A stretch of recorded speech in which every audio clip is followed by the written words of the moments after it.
हा जे कॅलेंडरचा प्रश्न आहे थोडासा डिफिकल्ट आहे, यासाठी आपल्याला कॅलेंडरचे सर्व ट्रिक्स माहित पाहिजे.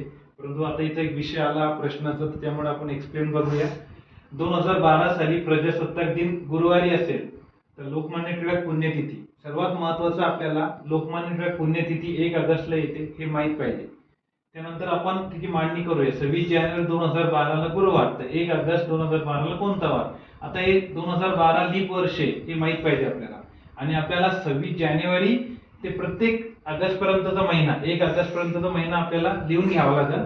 आणि आपल्याला माहिती की जर मला 8 दिवस पुढे जायचं असेल, समजा आज एक 16 तारीख आहे, समजा आजचा वार मंगळवार आहे, मला जर 8 दिवस पुढे जायचं असेल तर मी 8 दिवस डायरेक्ट न जाता 7 ने भाग देऊन 1 दिवस पुढे जाऊ शकतो. म्हणजे मला सांगता येईल की पुढचा 8 दिवसानंतरचा वार हा मंगळवार मध्ये एक मिळून बुधवार येईल. तर तो लीप वर्षाची कन्सेप्ट आहे, ते आपण क्लासमध्ये डिटेल बघणार आहे.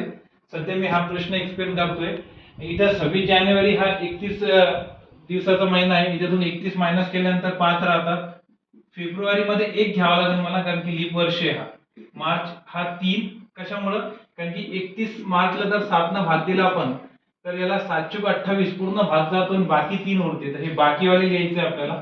एप्रिल 30 आहे म्हणून 2 बाकी, मे मध्ये 3 बाकी, जून मध्ये 2 बाकी, जुलै मध्ये 3 आणि 1 ऑगस्टला एकच घेणार. आता यांची टोटल करताना 7 जिथे आले त्याला कट करायचं. म्हणजे 3 आणि 2 5 आणि 2 7 हे कट होतात. 3 आणि 3 6 आणि 1 7 हा कट होतात. म्हणजे आपल्या समोर राहतात 6. म्हणजे आपल्याला 6 दिवस पुढे जावं लागेल. 6 दिवस पुढे म्हणजेच 1 दिवस मागे पण जाऊ शकतो आपण. 26 जानेवारीला गुरुवार होता, 6 दिवस पुढे जायचं किंवा 1 दिवस मागे जायचं. 1 दिवस मागे गेल्यानंतर गुरुवार पासून 1 दिवस मागे गेल्यानंतर बुधवार आपला करेक्ट आन्सर आहे. ज्यांना समजला नाही त्यासाठी पूर्ण